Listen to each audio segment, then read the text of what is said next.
So I offer a story for you to consider, and this story may be familiar to you, and keep in mind that it can be upsetting, but I hope you carry the lesson with you. I was able to find this story online at Yachov News, which I don't know if I'm pronouncing that correctly. It's a story by Mark Pullman from the Confederated Tribes of Silex, and it was originally published on April 12, 2020. I have heard this story before 2020, and it's always stuck with me. So once there were three sisters walking by a river. All at once, they noticed something very strange and upsetting. In the river, there were babies floating in the water and struggling. The sisters saw many babies floating in the river and not doing well as babies would do. The first sister ran into the river and started to pick up as many babies as she could and bring them to the shore. But there were too many babies to pick up, and she cried to her other sisters, "Sisters, come help me. There are too many for me." The second sister ran into the river and started to teach the babies to swim and get close to the shore and crawl out. She called to the third sister, "Sister, come help me. There are too many babies to help." The third sister thought to herself, "We need to find the source of how these babies are getting into the river." So she started to run up the riverbank to find out where and see if she could help the babies at that point. So this teaching is only the beginning.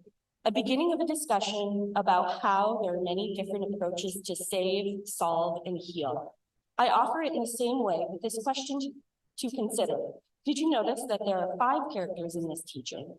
There are the 3 sisters and the babies, of course, but there's also another character, the storyteller. We know about these things because there are storytellers to record and report. In order to address the issues of repatriation, we know that we must work together and take on these roles and take meaningful action to address the painful legacy of colonization that is repatriation.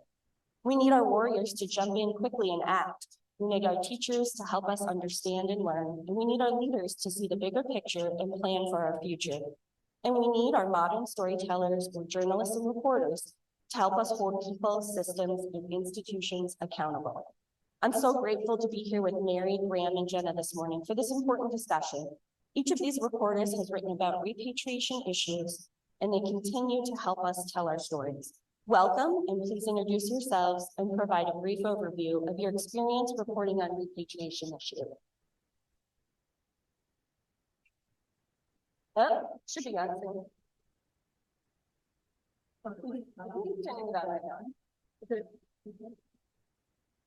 We're good? Go ahead. Oh, it's still not up.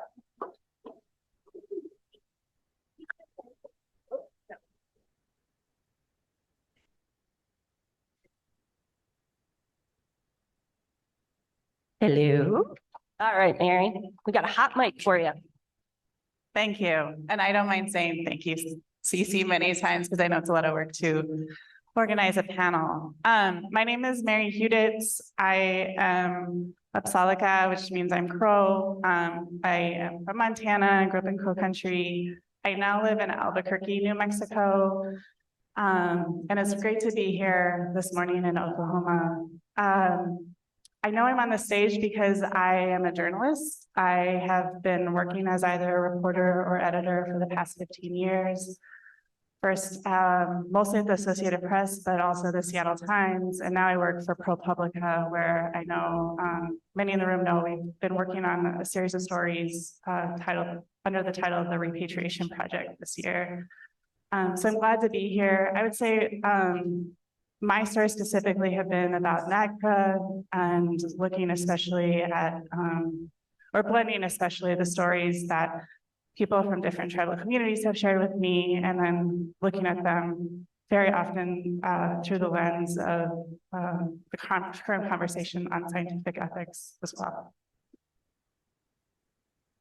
Hello, my name is Jenna Kunze, and I'm a reporter with Native News Online, where I cover news across Indian country, but specifically over the past few years, my beats have focused on repatriation and Indian boarding schools, and oftentimes the intersection between those two topics. So specifically, I've done some reporting out of Carlisle, Pennsylvania, the site of the nation's first flagship boarding school, and the U.S. Army's working with tribal nations, and increasingly more so working with tribal nations to return the children that died and were buried at boarding school in Pennsylvania over the past 3 summers.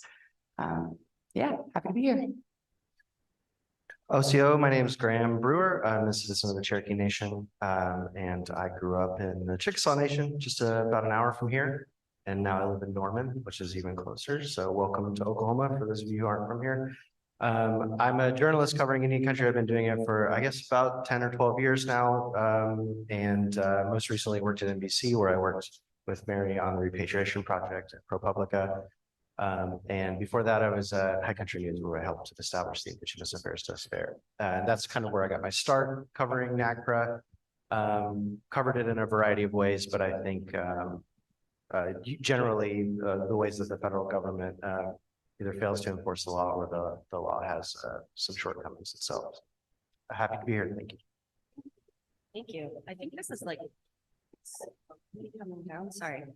Okay, so we'll start with our first question.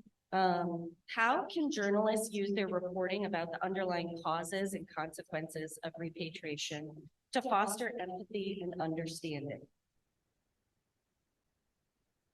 Don't all shout. So I'll repeat that. How can journalists use their reporting about the underlying causes and consequences of repatriation to foster empathy and understanding?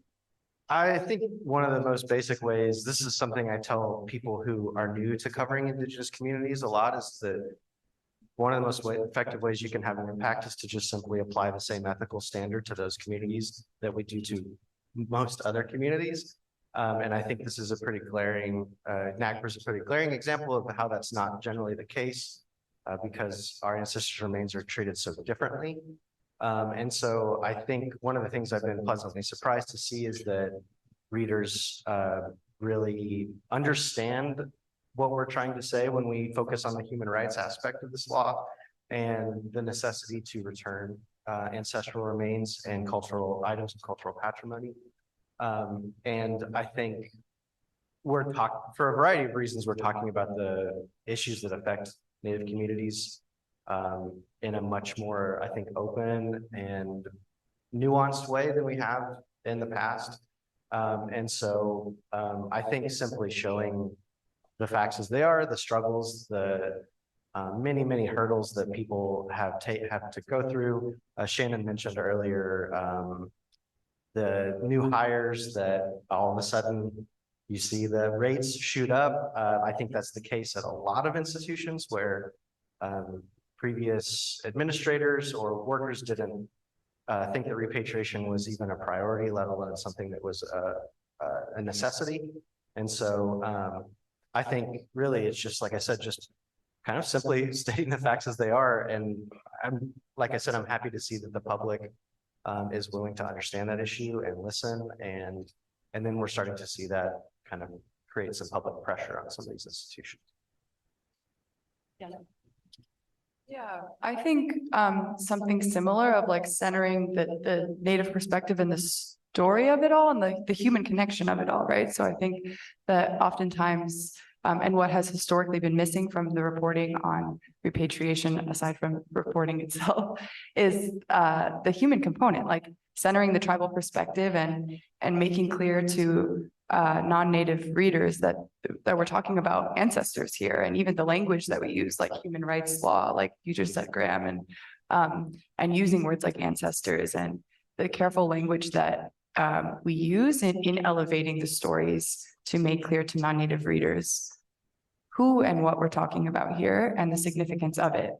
But then I think also on a more basic level, an important component of this is making a lot of these things accessible. And I think that's what Mary and Graham have done with their repatriation project, is like bringing public tools and like such as the NAGPRA database that I learned about early on from Melanie O'Brien, who's here in the crowd today, but that this is a public tool that shows you each institution and how many reported ancestors they have and associated funerary objects.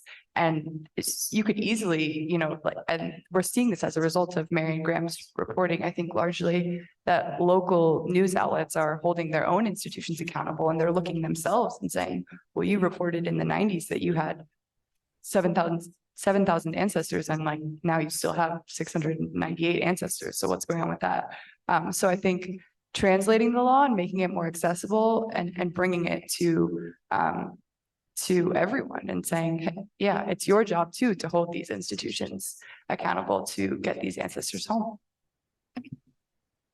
I agree with Graham and Jenna on a lot of points. And I also think this is a great question of like what it means to produce or help your work ignites empathy in your readers. I think that's one of the biggest goals we have as journalism is to make a very large population of people, and you know, each of our cases, we write for national audiences, to read about a person's experience and not have shared that experience, but still feel something as a result of learning about it. That can be a pretty tough thing to overcome. I think most Native people can relate to this, that you can feel that your experience is not understood by the larger society. And so I think this question actually takes me back to sort of the earliest days of our reporting on repatriation. You know, long before we ever published, I worried or I wondered if I could overcome that hurdle of making people care about repatriation. Knowing that the history that has resulted in institutions holding vast numbers of ancestors and, you know, many more items, like relaying that history, but also knowing that the public might not understand it. And that's could in many cases be a very unique Native experience. Luckily, I think we found this year that readers can gravitate to this topic and making it accessible, as Jenna mentioned. And then I also think in the main vehicle I think we had as journalists in overcoming that hurdle was the people in the stories, particular people from tribal communities, offering their very specific experience as to why this is an injustice. What does it do to their community on a cultural level and many, many other levels. Thank you. It looks like my mic fell again. Okay. So thank you for that. What types of stories are you guys looking for? What type of information can you use for these stories? Jenna, you're up for that. Apparently. I think that I'm typically looking for like three main buckets of stories, like stories of institutions that are not doing what they're supposed to do to uphold the law. Examples of tribal communities successfully working with institutions or successfully bringing home their ancestors. And then also sort of like tool stories, like how-to stories to provide other tribal nations.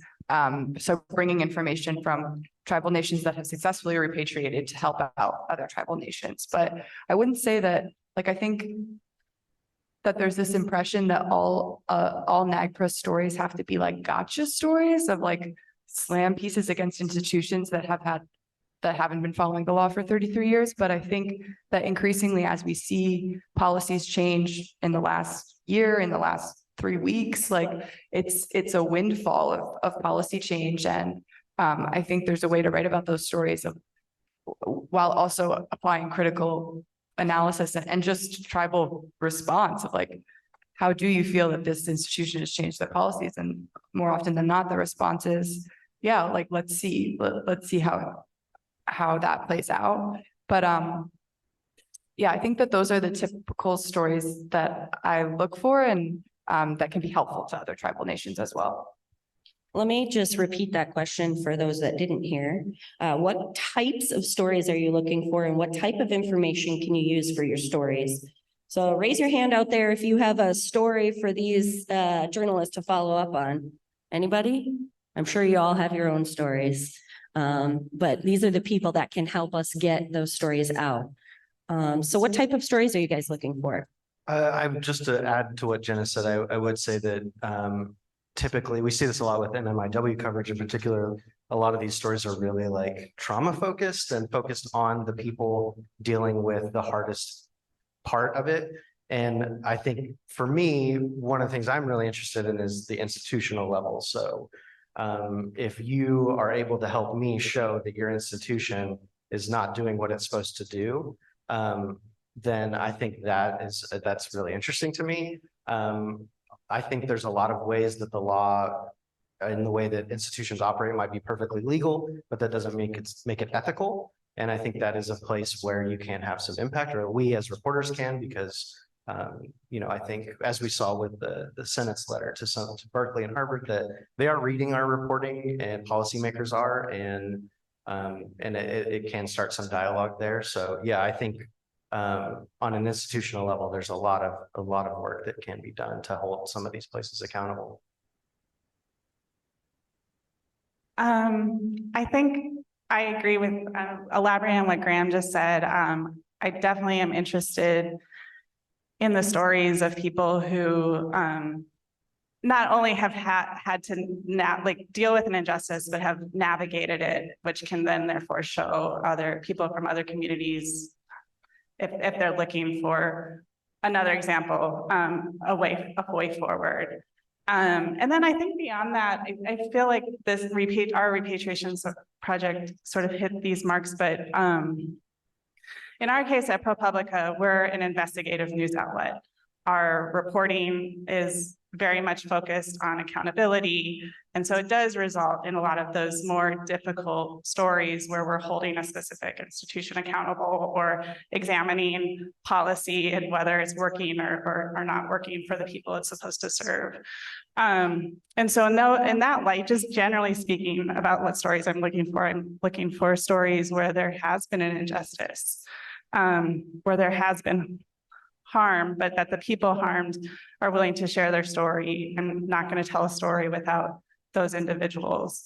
And then am I able to hold someone accountable? Is there potential for change? These are just the questions I go through. And then sometimes, to Jenna's point, in certain cases in investigative journalism, I think looking at solutions can also help, because it shows, if one institution has achieved full 100% repatriation, and maybe even done it with a limited budget, I think that shows that, it can sort of cast a light on the institutions that still have a long ways to go. Thank you. So as we all know, repatriation often involves sensitive cultural topics and vulnerable populations. How can journalists protect their sources from potential harm or retaliation when reporting on these issues? Mary, I think you're really well suited to answer this question, because one of the things that I think was really gratifying about working with ProPublica on the repatriation project is the amount of care that we all took in the language we were using, the data that we were presenting, how we were presenting it. That was very much, and a lot of that work was not done by me, I want to emphasize, but that was very much driven by like the TIPOs we were talking to, the people who were affected directly by the issue. We were in constant dialogue with them. And I mean, I think that reporting in Indian country, that's kind of something you have to do with any story, because you have to consider the ways in which mainstream American journalism has hurt these communities in the past, and avoid that at all costs. You want to do as little harm as possible in your reporting. And so I think just being in constant conversation, and sometimes we're kind of trained traditionally as journalists to not share a lot of those details of our reporting with our sources. And I think covering NAGPRA in particular requires that you revisit some of those standards and ask yourself the most ethical and moral way to approach your sources. And so I guess I say all that just to say that we're being very thoughtful and constantly thinking about the ways that the language we're using, and that is very much a two-way street with our sources, and that we want that kind of feedback and response from them to know that we're treating them respectfully and moving forward in a productive way.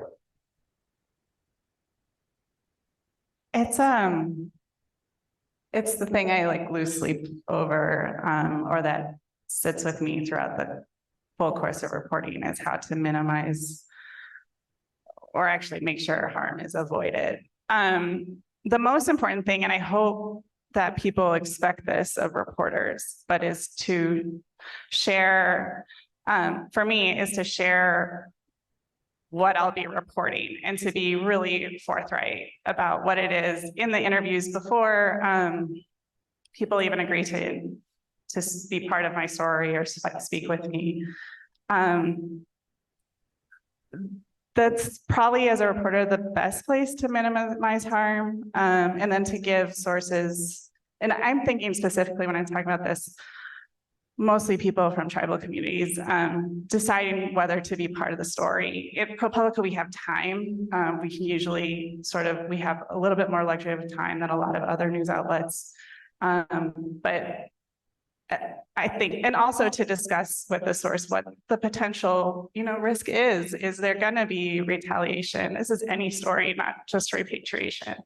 But also accept that once those conversations happen, that the person you're talking to has made their decisions, and I think not to be paternalistic and decide for that person whether or not you're going to tell their story when they've said they want to give it to you.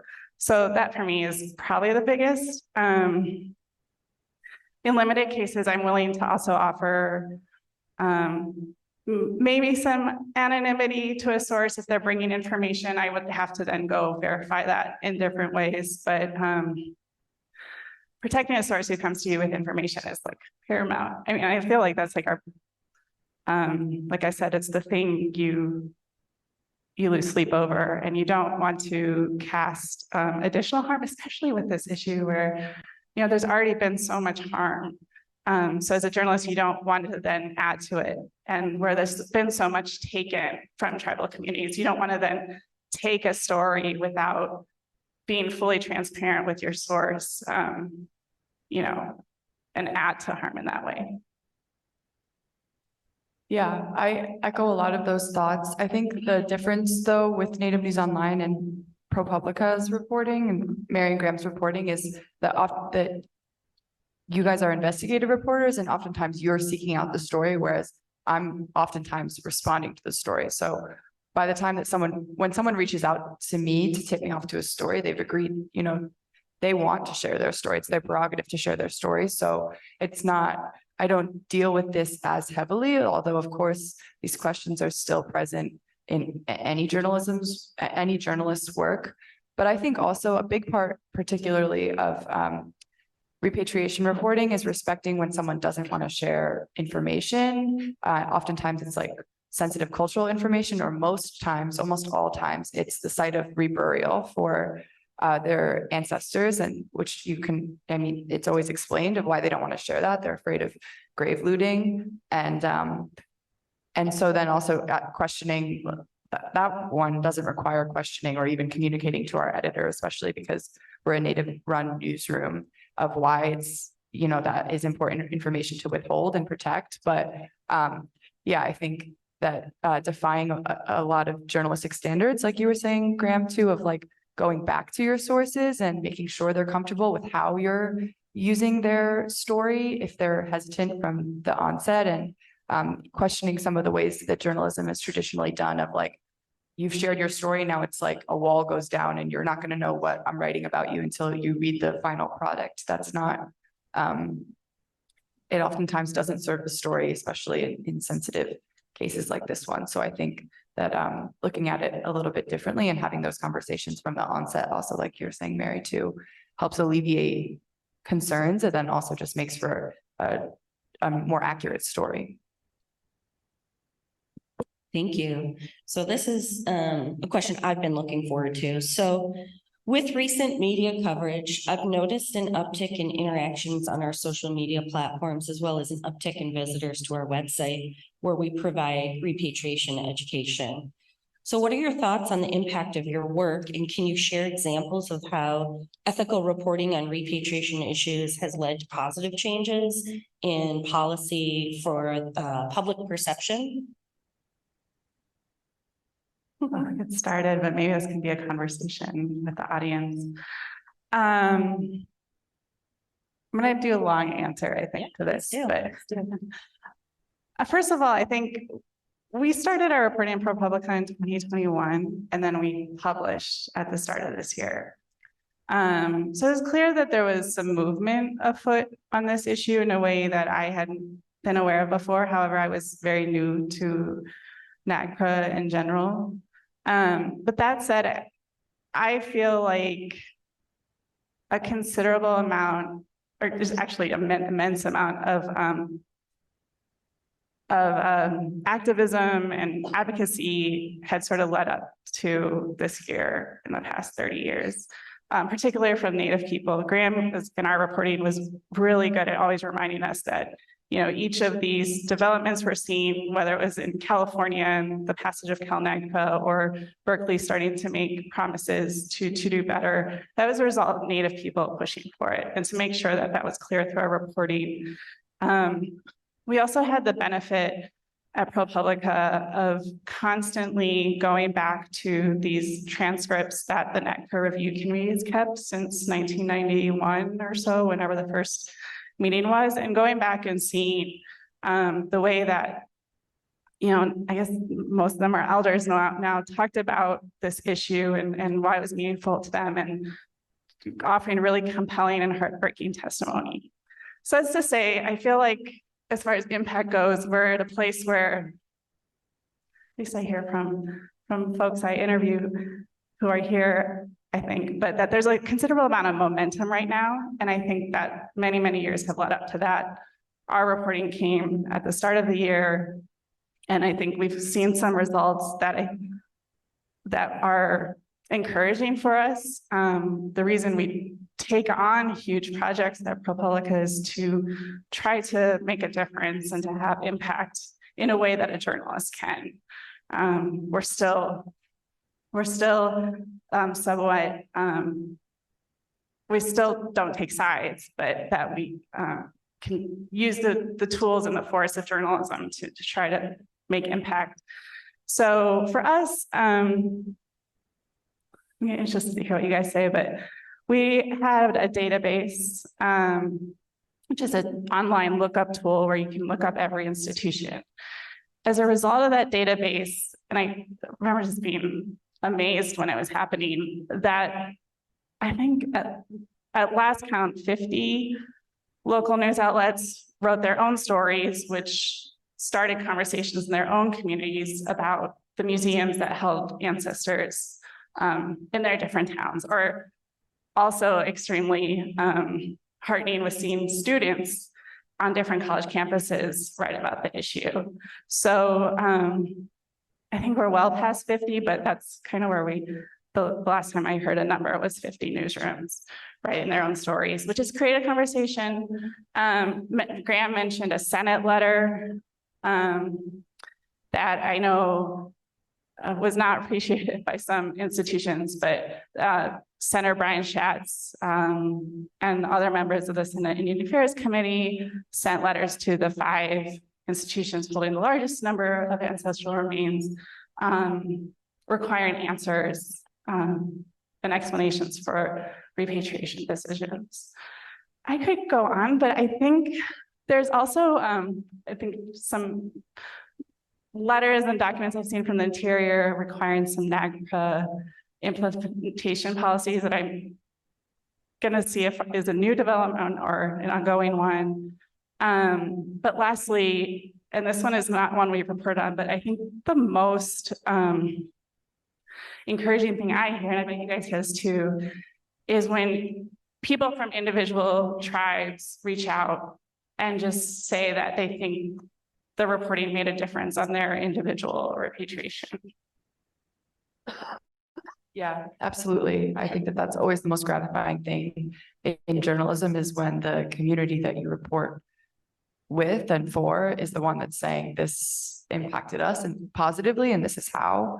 Or also, I get more, Mary and Graham's reporting specifically, I think, has sparked a sea change in the building momentum of the NAGPRA conversation, but I get more outreach from tribal nations themselves that want that they just sent a letter to the Army yesterday asking for 2 of their ancestors back, and they want that reported. And you know, they want these institutions to be held accountable, and they are in a position now where they know that this is a topic that is getting attention, and it's in their best interest to have their public documents further proliferated online. But I think so. I'll speak to the different aspect of repatriation of not museums and institutions, but when it comes to specifically Carlisle and specifically the U.S. Army that now controls the cemetery where nearly 200 children were buried in the 1800s. The U.S. Army, when I started reporting on Carlisle's repatriation, that was a result of, again, tribal asks. Yufna Soldier Wolf, specifically from the Northern Arapaho, had petitioned the Army for 10 years before they agreed to return 3 of their ancestors. And that sparked every year since there's been repatriations, and the Army has agreed that they will return every single child that's buried in their cemetery. And this is the beginning of that, of cemeteries being discovered across tribal lands and across public lands and across private lands in the United States, from Indian boarding school, backed by a federal investigation that Deb Holland had started. But the point I'm trying to make is that the Army, when it began working with tribal nations 3 years ago, was very stringent in their interpretation, much like NAGPRA work, like contested that NAGPRA does not apply, which they're still contesting, but and also had a very streamlined way that they were dealing with tribal communities. Like they were giving the children that were being disinterred and going home, like American ceremonies with like flags folding, and a lot of tribal nations felt that was inappropriate and that wasn't desired. That wasn't the way that they wanted to welcome their ancestors home. And that's just a small example of one of the ways that Army had dealt with tribal nations bringing their ancestors home. But that has changed significantly. Just in this last summer, the Sisseton Wahpeton tribe brought home 2 Oyate boys, and they built a sweat lodge. The Army helped them build the sweat lodge. The Army sweat with them during the 10 days that they were disinterring their relatives. So I think that a lot of this reporting too has contributed to like public policy and federal government's understanding of the significance of this work, and not resisting it as much, saying, okay, we'll help you build a sweat lodge, and we'll, they're loosening their definition. They say they're not, but they ostensibly are loosening their definition of who can claim their relatives buried at Carlisle. So originally it was always this term next of kin. And now it is, this past summer, they let Fort Belknap tribal delegation sign for all 4 relatives. So even that, like, that's huge. And that makes such a difference in tribes that aren't able to locate the next living descendant to bring home their relatives. So that's one small example of how I've seen reporting in this specific beat change as well, to open up and tribal members really celebrating that and saying this is going to create a big change, and it's going to result in more relatives being brought home more expeditiously. I think the only thing I would add in terms of impact is, and I hope we see more of this, we've seen a little bit of it in some of the reporting and discussion, is just a re-examination of these, not only these institutions, but these entire academic fields. One of the most gratifying things about working on the Berkeley piece that Mary and I did was that we got to kind of take a look at Berkeley's legacy and recast it in a way that I think is more honest and modern, and I think you can do that down to the individual level. There are people that I've interviewed for my reporting that have told me some of their tactics for gathering remains and convincing tribal communities to let them onto their land that are completely unethical and would not be okay today and weren't okay then.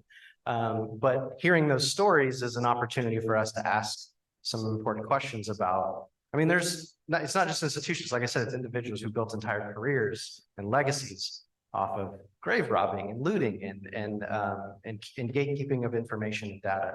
And I think one of the great opportunities of this reporting and the way we're talking about this issue more broadly as a country is that we can re-examine those legacies and I think hopefully cast them in a more appropriate and historically accurate light. Thank you for that. So we've got plenty of time. So I'm going to ask a question that's a little off script, just based on what I'm hearing from you guys. So it seems like to me, what you've expressed up here is a lot of this reporting is a marathon, not a sprint, right? This is an ongoing issue. And how do you maintain a marathon when it comes to your reporting? So if you guys could talk about that and maybe, you know, shed a little insight on that. Thank you. Yeah, that's a good question and an accurate observation. I would say, well, part of it's about checking in, right? Like, so an institution says they're, with these, even these recent changes in Dartmouth, in American Museum of Natural History, in UC Berkeley, like policy changes and restaff changes of hiring more NAGPRA coordinators and responding to the reporting saying we're going to do better and we're going to do better more quickly. But so checking in on that and having some sort of safe keep of like maintaining your sources and maintaining contact with your sources of just them alerting you to when something is happening or when something's not happening is an important part of that. Is the part of it, I think, of like mild check, you know, maybe like every So 4 months or relationship so. building. Relationship building is this at the center of all of this, I think, for sure. But yeah, so checking back and not just taking at face value that these institutions say that they're going to do what they're going to do, because we have seen from experience that that isn't the case. What else? Mary or Graham, do you have any thoughts on that? Okay, so it's a mix, I think, as maybe any journalist, as Indigenous journalist, of sort of keeping that drive. That's a classic, any journalist would be doing that. A lot of people in the room probably know our stories take a really long time. The one I'm working on now and will hopefully come out next, I think we started first gathering documents 2 years ago. So I'm grateful for the patience. I think it's this first, there's a few things. It's the people, like I had mentioned at the start, people from different communities. Our reporting specifically took us to California, New Mexico, where I live, and then toward the east as well, Illinois, one of my colleagues wrote about. And just hearing those stories constantly, like kind of builds some morale in me, or understanding that the story I'm telling is not about me, but it's about the people. And I've made a commitment to my source to see it through. That's a promise, even if it does take longer than expected. The other thing is surprise. I don't know. As a reporter, we're digging, especially as investigative reporters, we're digging and digging. We're trying to find documents. We're trying to tell the whole story. We're trying to build chronologies over, in NAGPRA's case, 30 years to understand each step of where an institution made a decision that helped or hurt an Indigenous community. And I think in that process, when I find new things, like certain findings have the ability to sort of like get me going again in this process. And then lastly, I think it's, now I'm drawing on things we've talked about for the panel, but I also mentioned, like, for instance, being able to look at the record of NAGPRA for the past 30 years and see how people have talked about this law or the need for it, and just finding, I'm thinking specifically of, I don't think he's here, but like, you know, James writing in Who's Funny, he was an early advocate for NAGPRA, and understanding the way he speaks about the laws as a Native man. And I think it just kind of instills like a deep appreciation for the work that came before me, and finding a way to keep persisting. Yeah, Mary mentioned this earlier. Something that is always at the forefront of my mind and very important for me to remember is that, you know, this is the law, and the things that we're seeing happen now are the results of generations of activism and advocacy work. And I was most recently the president of the Indigenous Journal Association, and I got to go to the Permanent Forum in April, and we went to Expert Mechanism in Geneva over the summer, and getting to meet people who have been advocating for this issue since the 70s. You're starting to see things like the Yaqui repatriation, the Andrea Carmen and the International Indian Treaty Council was able to push through. So there's just like all sorts of different ways that, I don't know, just so many decades of work is starting to build and has been building for a long time. And so I think it's a very exciting time to be reporting on this, but also we're early enough in the process where I'm able to meet people like that who were there for the beginning of some of these conversations. And so seeing that evolution, seeing their hard work is really inspiring, and it makes you want to keep digging in and looking for more things. Yeah, that's really impactful. Do you have more, Mary? Yeah, please. Also, when I mentioned, that our reporting has taken 2 years, I also realized that it's just a fraction of the work that many people have engaged in. I know some people have been part of this issue well before NAGPRA. So that helps as well to always remember that. Yeah, thank you. Oh, great. This was a great impromptu question. I think too, like, yes, to both of your points of the fact that this has already been a marathon, and being at like the permanent forum in April and hearing people talk about it at an international level that have been on this topic from the jump is inspiring, but then also being involved, being in the spaces of seeing the returns has been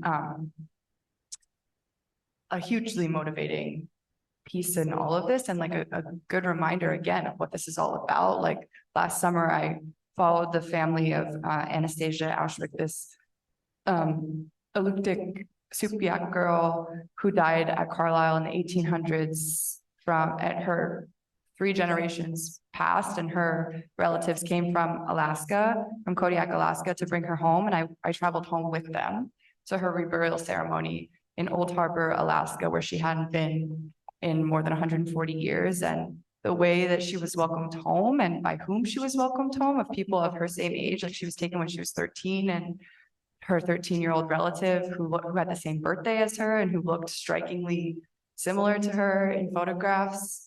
That she was welcomed home with a Aluktik dance and like a birthday cake and song and prayer in her village.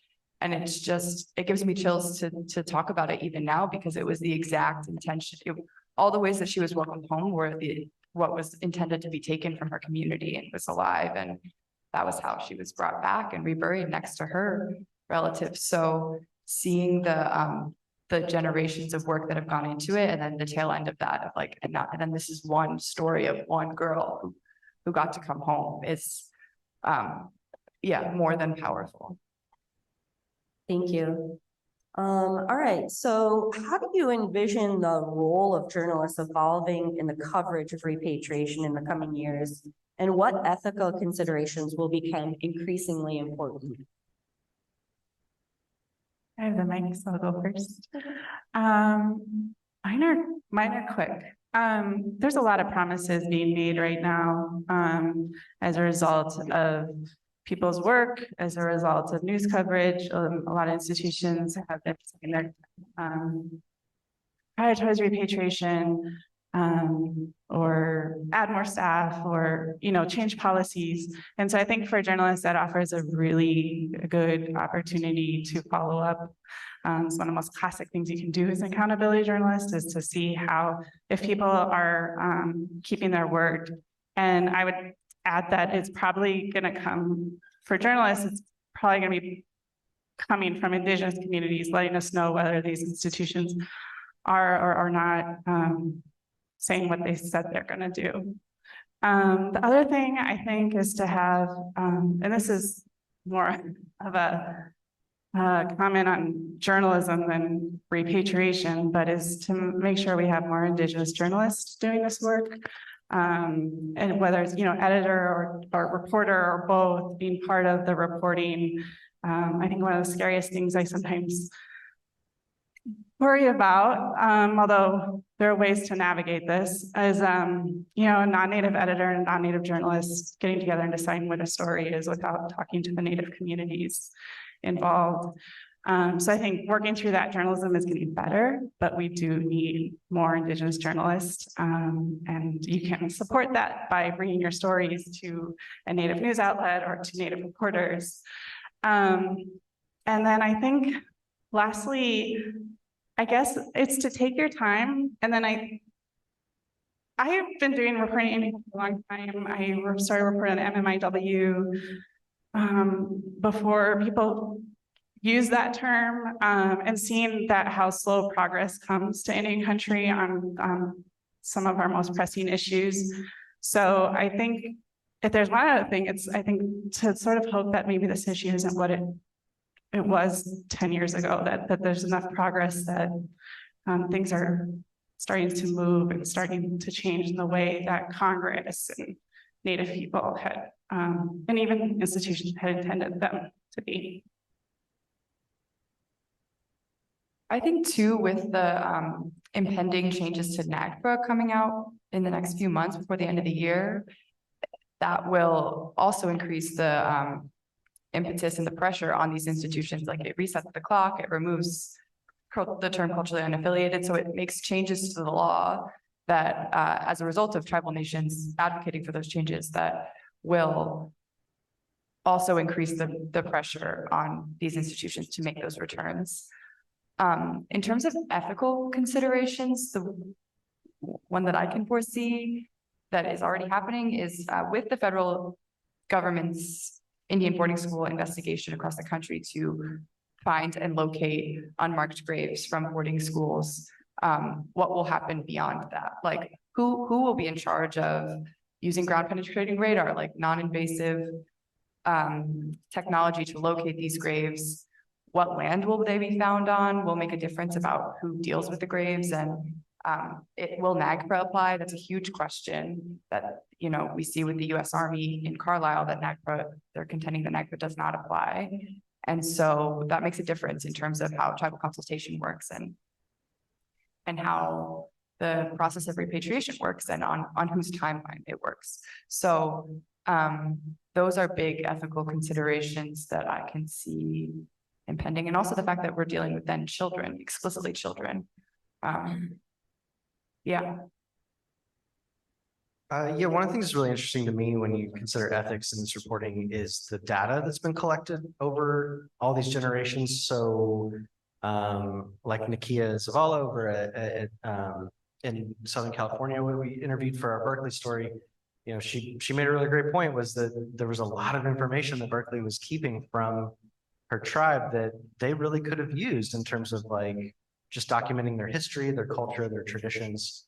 And so I'm always really curious, like what data they are extracting from the things that they take and why it's so important to them, but also what are they going to do with that information now that we're talking about returning like physical things. What are you going to do with these digital things that you've collected too, that has value? And so I think there's a lot of questions that are left unanswered about how to move through that process and what the best way to do it is. And so I'm really interested in how that data is shared as well, and how it's protected too. Yeah, especially, you know, with the AI age coming, you know, how that might be used in the future. So that's the end of my scripted and unscripted questions. And we're going to flip the script a little bit and ask the audience if they have questions for the journalists. So you can ask journalists questions instead of journalists asking you questions. And I know that we have 2 questions from online. So Zoom participants, please, if you'd like to ask questions, please put those in the chat as well. And raise your hand if you have a question for our journalists, and we'll have a mic brought over to you. While Dylan's doing that, we're going to start with that one question. This is from Nanette Durbin. As reporters, what is your solution to working with the different tribal groups who have common ancestors and are in disagreement over ceremonial items and ancestors? Thank you. I can talk a little bit about this. I'm still working on some reporting, so I don't want to show my hand too much, but I do think that there are some interesting ways that the law does not apply when it comes to disagreements between tribal nations, because I don't think Congress ever anticipated that problem when they were first writing the law. And so I don't know if this is a good answer to the question, other than to say it's extremely tricky and complicated. And I also think that there's some areas of the country where this could also be a potential issue. I'm thinking in the Southwest. And so I guess short answer is that I think that this is a kind of unresolved issue with the law, and that there's some areas that Congress could improve it, but I don't know. It's going to be really difficult. So Yeah, how does that I guess, like, just to follow up on that, how does that reflect in your reporting, that trickiness, right? And maybe Mary can answer that. Yeah, I was gonna say, I don't have the answers to that issue, right? In regards to NAGPRA, that's a, policy question for National NAGPRA office and others. But I can say how I navigate it as a reporter. I would say first off that, there's probably some solutions reporting in this. I mentioned solutions journalism earlier and seeing, finding examples in the country, thinking of the Kumeyaay tribes in San Diego working together on repatriation, and others who anticipated this and had, committed to working together. And so finding those examples, I do want to acknowledge that it is a real issue. In some cases, I think as a journalist, I also recognize that it may not always be as big of an issue that institutions make it out to be. I think that division you see how an institution can hide behind not behind tribes' disagreement in deciding not to repatriate. And so as a journalist, I guess I navigate it by keeping my focus on the institution, understanding the nuance, but keeping the focus on the institution, because I think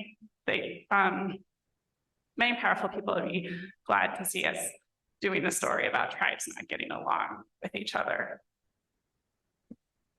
So we're gonna go to some questions here live from the audience. If I could just ask folks, just raise your hand really high. If I don't see you, maybe call out. And then if you feel comfortable, I would encourage everyone when you're asking the question to please stand up so that our panelists can see you. Thank you. Thanks. You were going to say that. I'm not quite sure how to phrase this, but I know you said that the powers that be at Carlisle were trying to say that NAGPRA didn't apply. And what kind of kickback and how is that argument even being made? Like, how would you address that even? I think by laying bare the facts of how Carlisle's or the Office of Army Cemeteries attorney represents them, like, so giving Carlisle the opportunity to respond and writing that response dispassionately, like Carlisle's or the Office of Army Cemetery argument, you could say, is that there is precedent for the law not applying, and that there had been a previously litigated case over Jim Thorpe's remains that that made it so NAGPRA doesn't apply to bodies interred in the ground. And attorneys across Indian country, including Shannon, I wrote a story about this originally because that was my main question when I first went to Carlisle. I was like, wait, how is NAGPRA not applying to these graves? Like, isn't that the whole point?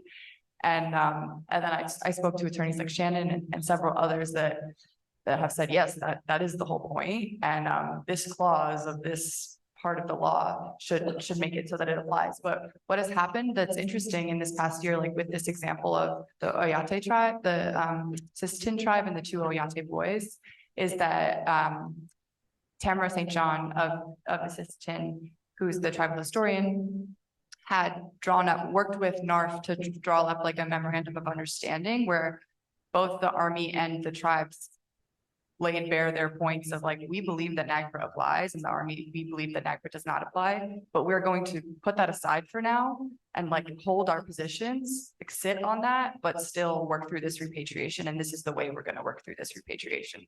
This is what the Army is going to pay for. This is what the tribe is going to do. I mentioned the sweat lodge.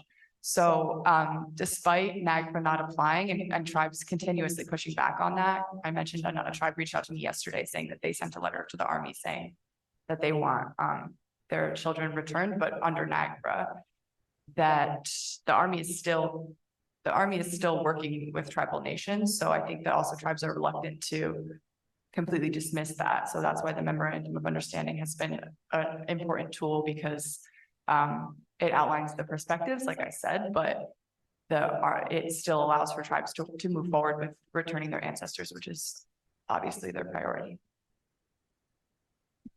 Do we have any other questions here from the audience? Excellent. Any online? We're Okay. good with any Zoom questions? Yes, we do. So we have one that is from Beto Divino.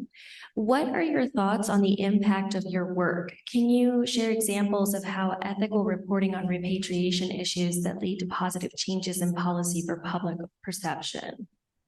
That was one of the questions that we had answered previously. Yeah, I think that they were asking it at the same time that they were doing it. I think it came about because of Nanette's question, because in the comments here, oh, okay, I see. Beto just clarified that he wanted to check to clarify it for the group. Sorry. Oh, great, good. So audience question.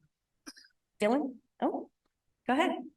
Anin Buju, Miigwech, everyone. I had a question about podcasts. So I'm an avid podcast listener, audio podcasts, and I'm really curious from the journalism perspective, what would you say to listeners to look out for ethically done podcasts, especially when it comes to Indian country, MMIW, repatriation. I've listened to some non-native podcasts cover MMIW, and it made me just curious about the ethics, I guess, around podcasting in general.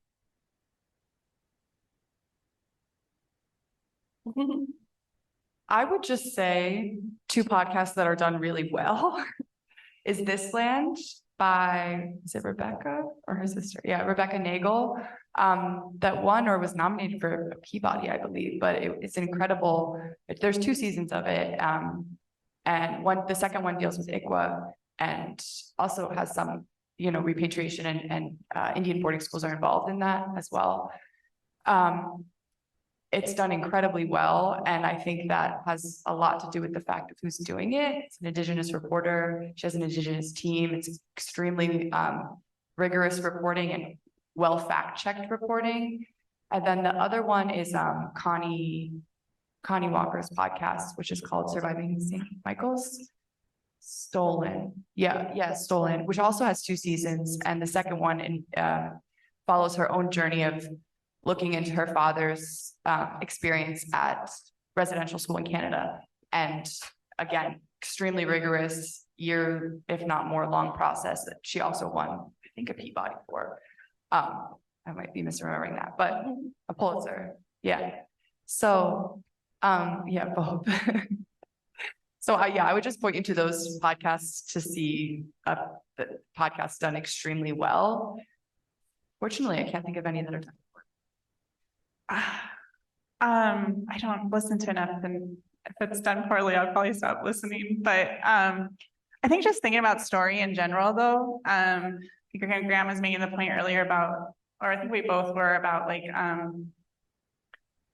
I'm not really interested in a story about Native people being subject to the forces of the world. And, I want the story where we're navigating it, where maybe they seem like insurmountable odds, but that Native people are finding ways through, and in very, very smart ways, cutting through policy. So I think if a story starts to lead, and I hear about true crime podcasts, I don't listen to it, but that it sort of leans into victim mentality, or what Graham was saying, very trauma focused reporting. Trauma is our experience, but our experience is also finding ways through it. And those are the stories, I think, those are the best stories. Thank you for that question. Any more audience questions? I just have a comment. Hi, Graham, Nikia Zavala, Saninaj Jumesh. So I just wanted to comment on the very first question regarding tribes, I guess kind of not agreeing on repatriation. And I just want to encourage you as journalists to find a way to speak to that very carefully, because I do believe, and we have experience in Chumash country, that is a weapon that's being used. And it's being carefully crafted to strategically pin tribes against one another, so repatriation doesn't happen. In fact, to not follow federal law at all. So I'd like to encourage you to call out those weapons that they utilize to pin tribes against each other. Thank you. It's really good to see you, Nikki. I didn't know you were in the audience. Yeah, and I would just add to that what Mary said earlier is, so we got so much pushback from institutions who were like, well, we want to do what's respectful for the tribes, and so we can't answer your questions. And then we go to the tribes and they'd be like, no, they can answer your questions. And so I think that was kind of a constant struggle for us. And so, but to your point, Nikia, like you have to be persistent on them and really push for that. So, but yeah, thank you for your comment. Audience questions? Oh, one over here.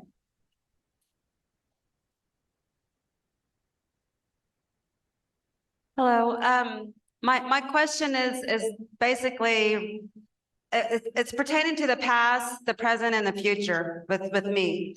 Part of the reason why I'm here is it starts out with the ICWA case. My grandkids, I'm here from Oklahoma.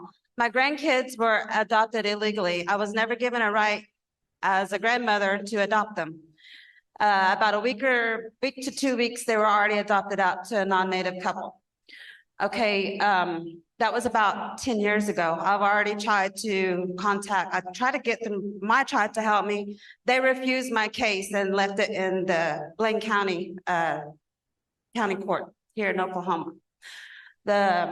So I try to use all my resources and networking, try to get my voice heard, because I was a paralegal at my tribe.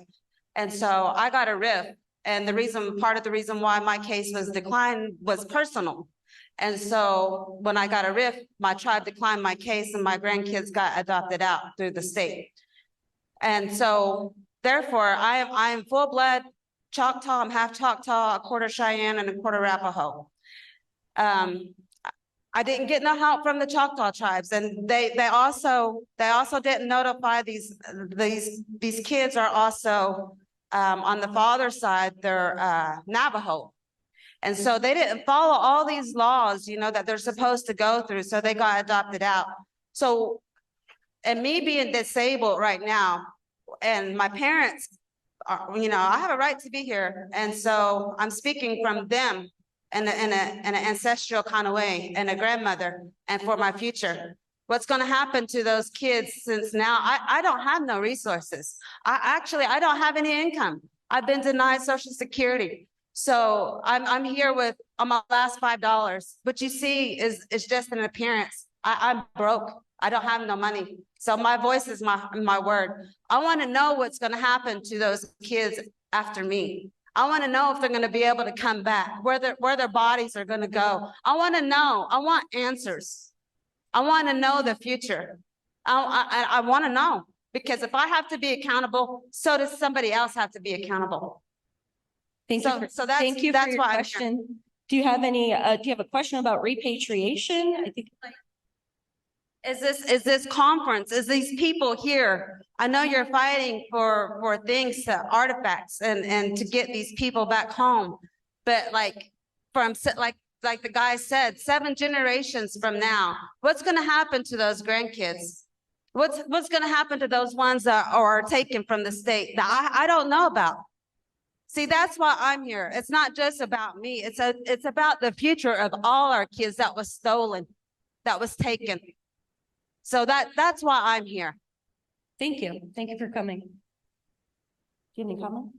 Maybe just that, I think you touched on, or what you're saying reminds me of a point, and I don't have an answer to your question, but that, you know, repatriation, this is a good note to end on, but that, you know, repatriation is about things that happened 7 generations ago or more, and that it falls into, for us, and I think for our careers, like telling the stories of things that have been stolen or taken against the will of our communities, and whether that's our ancestors or our land or children, that we gotta find what I think the work for us as journalists is trying to find those stories and bring them out over the course of our careers. But yeah, I'm sorry I don't have an answer to your actual question, but it's just, it's gonna sit with me and I'll be thinking about it. Any more audience questions? Any more Zoom questions? Yes, ma'am. I have one from Katie McDonald, and I will say to some of the Zoomers in here, some of the questions are for some of the panels that are going to be coming up, not media related. So, but this one is. So what types of issues with public records, requirements, and exemptions do you struggle with in your investigations and storytelling? Do you see opportunities for improving records management practices? Yes. But the biggest one is the private institutions, without a doubt. Those are the hardest for us to overcome, and that's beyond policy, I suppose, because they're not subject to records laws. But we have found ways around it, either through understanding how those private institutions communicate with public institutions, or through correspondence and other documents provided directly to us from sources.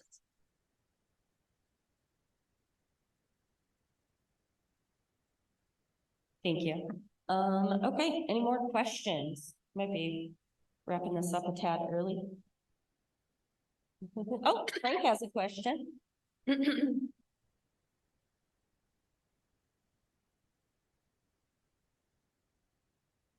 Yes, I just had a couple comments. That one is that everybody here ought to give thanks to a fellow named Jerry Flute. Jerry Flute was a chair at Sisseton, and he subsequently went on to be the executive director of the Association on American Indian Affairs, and then he was on the board. When I first got on the board, it was in his latter years there on the board. But when the National Museum of the American Indian Law was being passed, Jerry passionately wanted to make sure that repatriation was part of that law.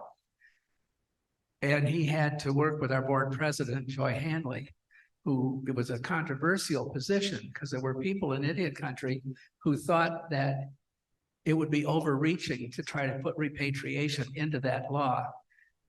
But many of the national organizations were hesitant to do it. Jerry was very passionate about it and got the okay from our president to move ahead and fought hard to get repatriation in that law. Because it was there, it opened the door for NAGPRA later to be passed. So people here who are working on these issues should know the name Jerry Flute. He was instrumental in helping to bring us all to this room to be part of this. And so I just thought I'd pass that on. I heard various comments about some of the history and how people have been looking into that. And that's, so for those journalists looking at this story, there's another lead to follow in looking at the history. The other thing that I'll talk about, and there's a number of people here from Michigan that have been part of a thing called NAGPRA, the Michigan Anishinaabe Cultural Preservation and Repatriation Alliance. And this was an effort. I was tribal chairman at Little Traverse in Michigan, and we got all of the tribes in Michigan, the federally recognized tribes and the non-federally recognized tribes, to form this organization and agree to work with each other and not let the museums play us off against each other when it decided, would try to say, well, the fundamental part of the organization was that people would, we knew what needed to be repatriated and we would decide amongst ourselves how it got taken care of, but we wouldn't let the museum say, well, we won't do it until we know which one. We said, no, as a group, we would do this. And so that was a groundbreaking occurrence that to have an organization such as this where we worked cooperatively. There may be others around the country that I'm unaware of, but because I was the tribal chair at the time that this was put together, and some of the founding members of that organization are here actually with us today. One of them is Jack Chambers back here. I'm not sure everybody else, I don't know who else, if everybody else was on that, were you part of that too, Dale? Yeah, so we have people who were here who were part of forming that. So that was an example of ways to help work together and to try to deal with those issues that have been raised by some people here. So I really didn't have a question for you. I just wanted to pass that on. Those thoughts came to me during this discussion. So thank you. Thank you for offering that. That's great information. And thank you, Frank, and thank you, Jerry. Thank you. Any other questions from, oh, we got one way back there, Dylan. Yep, I'm ready. jog it out. Don't worry.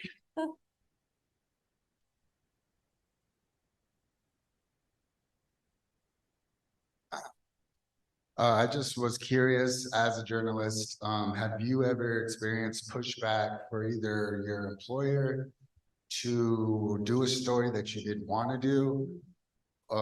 Time frame wise, have you ever done a story that you didn't feel was totally complete? And also, do you have any advice as to what to do if you want, as a tribe, that you don't want something reported on? Two good questions. I'll go first. Okay. Those are really good questions. Okay, so I've worked at a variety of news outlets, and I'll say that at one, a very long time ago, there was a push by editors, not in Indian country, to tell the story about ICWA from the perspective of the adoptive parents, which, you know, I think Rebecca Nagel's podcast, I think she does do that. But it was a moment where ICWA was getting a lot of attention, and that didn't really feel like the right thing to do at that moment. I think sometimes it's lost, but hopefully it's getting better on editors at very big outlets that we're reporting on issues. When we're reporting on Indian country, we're reporting often on a power imbalance, and we have to be really conscious about how that imbalance has persisted over many years, and presenting a story just like where if the story was a scale where the powerful institution or power players got just as equal weight as the community that's always been marginalized, I don't think that that's, you know, ethical. So that was one example. And I don't think we ended up doing that story, but it was a really long time ago. I wish you could remember the outcome. I was not the reporter. And then I think it was a story, when did you say something about the story being incomplete, or pushing to report, maybe pushing to publish before you felt it was done? Yeah, that just happened to me last week. I did a story on Berkeley's, the Federal Register notice saying Berkeley would has making available or has a commitment to repatriating 44,440 ancestors. That was a story that I think we see more as a news story versus an investigation we spent 6 months on, but I could tell that there was a deeper story to tell. That it's maybe on the part of the tribes, especially, that there's more to say.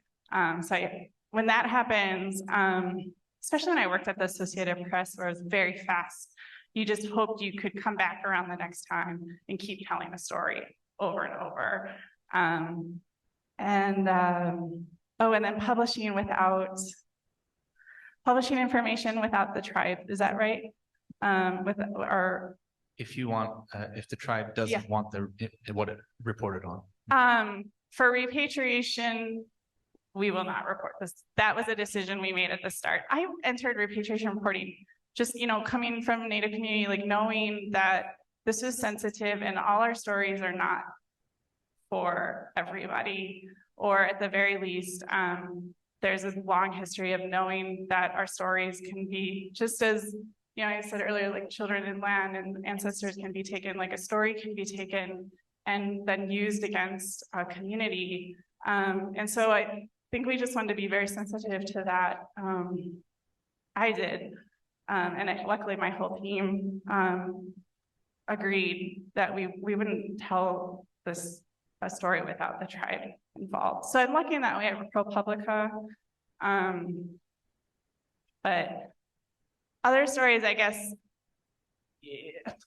you have to weigh, like maybe outside of repatriation, you're gonna tell stories. I could tell a story from my own tribe or my own community that's difficult for the community, but that it needs, you know, sunshine. It needs the light of publications for the community to start to heal. So there's sort of different answers to that. But for repatriation, we will not tell a story without tribe if they don't want us to.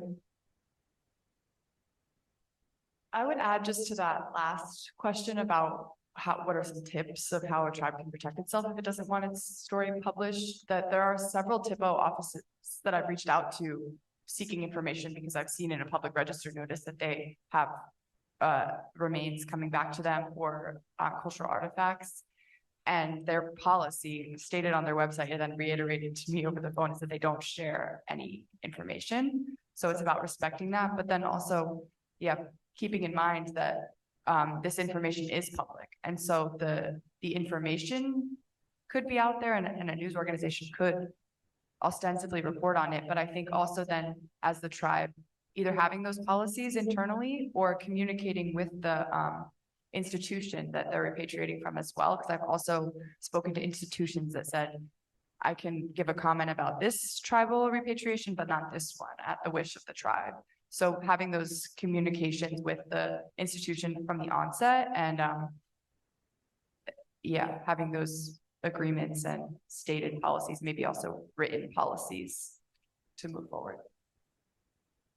Yeah, in terms of advice, there's a lot of stories I've done in a lot of different areas of Indian country, regardless of topic, where there are people who adamantly do not want to talk to me, not because they know who I am, but just because I'm a journalist. I completely understand that. What I would say though, is that like, there's also a lot of instances where a comms person at a tribe would say, I really want to talk to you, but we've been burned in the past. And so there's like reluctance to engage at all. And so I think as terms of advice, it would just be to open a dialogue with the reporter. One, it'll give you a chance to see what they're up to and what their approach is and their grasp of the issue, but it'll also give you a chance to explain your concerns, your reluctance, because there's been plenty of aspects of stories, in the rare occasion, sometimes even entire stories that I've walked away from because once you start engaging with the source, I might have felt out of my depth or not been able to be there on the ground and gather enough information. Like I'm thinking about those things, but if you block out a reporter and just don't talk to them at all, they're still going to get that same pressure from their editor to report on the story based on the information that they have that's publicly available. And, you know, you being absent from that conversation might lead to some bad reporting. Not that it's your fault, but like I'm saying, just engaging with the reporter, trying to get an understanding of what's happening isn't always as terrible as you might think it is. I'm a little biased because I want you to talk to me. But yeah, I think that might be the best approach rather than just radio silence. Thank you. We have another question on Zoom and more in the audience too. Yeah. We'll go to Zoom first and then we'll go to the back of the room, Dylan. Thank you. This one's coming from Joyce Fry, and it actually is a perfect follow-up from the preceding question. How do you see your work contributing to alleviating intergenerational and historic trauma? So a light question. Great, thank you. I'm not sure how to answer the question other than that I do think the dialogue is important. And I hesitate to say this is typical of every Cherokee family, but I come from a Cherokee family that is very reserved and like often doesn't want to talk about the difficult things. And so I do think that it is productive to have those conversations. And you know, there's a lot of elders in my family that I think it was difficult to understand their perspective or where they were coming from because they didn't openly share it. And so I do think that in terms of intergenerational conversations is really important. I don't know if it's intergenerational trauma that I I don't know if the journalism will achieve helping with that. I hope so, but I think it can achieve dealing with intergenerational issues. You know, we just had the question earlier about ICWA and children, and I was thinking after you asked that, and I think it relates to this question, that the thing I think that, like, if I love journalism, it's in the power of it, it's that it can kind of take these issues in Indian country that we've had to live with for 100 years or, you know, 30 years, and that policy in Washington only very slowly tackles. I think journalism can sort of light a spark that creates a faster change. It may not solve the issue all the way, but that you start to see things being addressed more quickly when they're covered in sometimes in a certain way. It doesn't happen all the time, but sometimes we get it just right where it does. And in that way, I think I'm glad, because it is hard, you know, to come from, you know, said earlier, I grew up in Montana, and to just see the way people in power, or even sometimes even in town at the community level, like accept problems as just being, it's just the way it is. And I think journalism can say, no, it doesn't have to be this way. Okay, back here. Hi, this one might be a little quick and easy.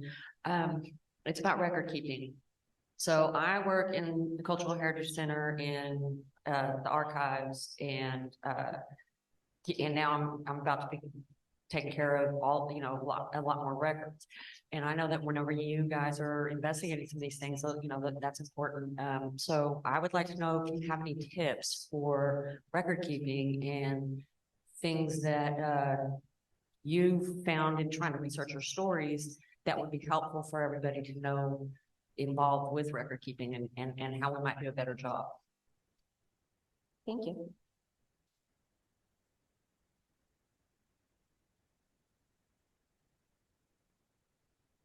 Yeah, how can they do, I think the synopsis of the question, please correct me if I'm wrong, is, you know, how can the record keepers help you and give you the information that you need when you're seeking information and records for a story? Is that kind of the gist of it? Okay, good.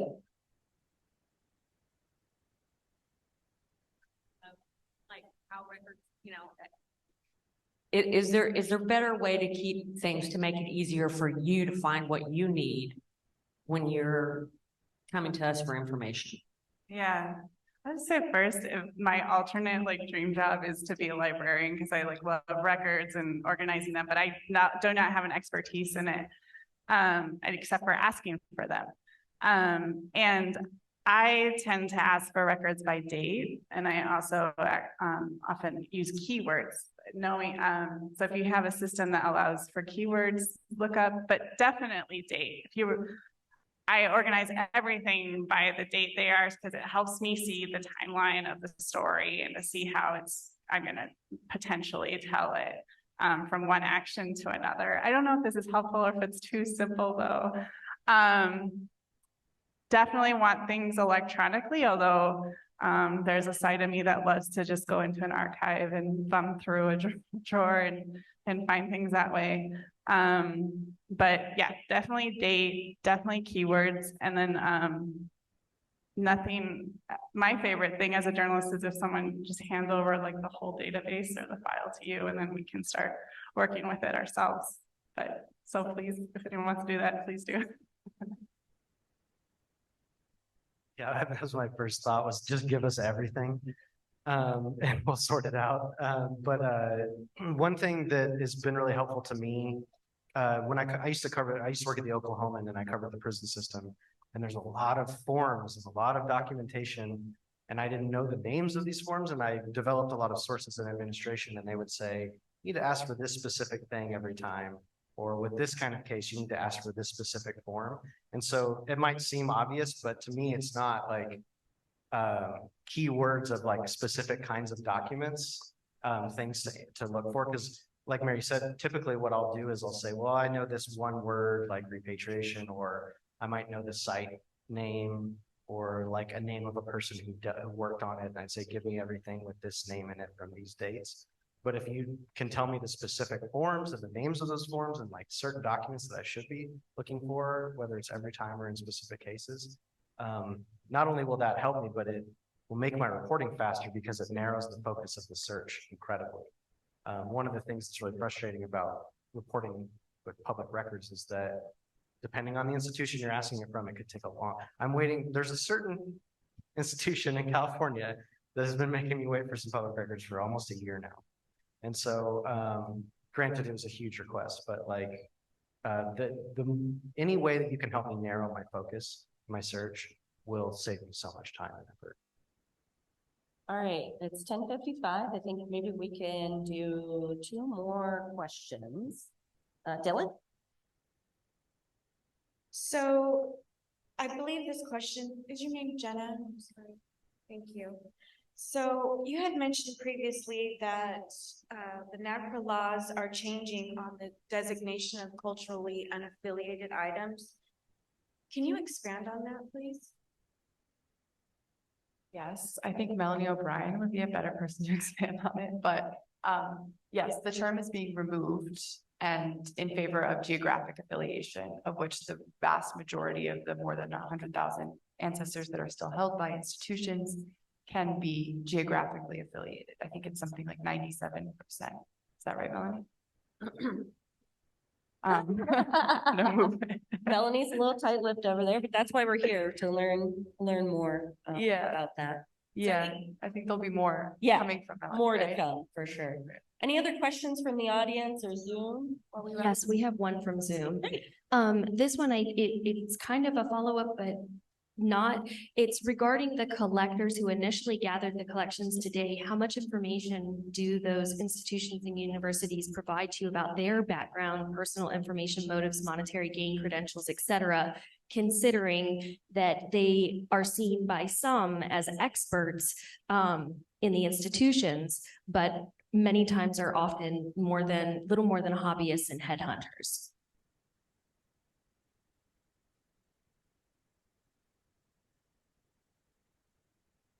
Oh, there's some talking going on up here. Can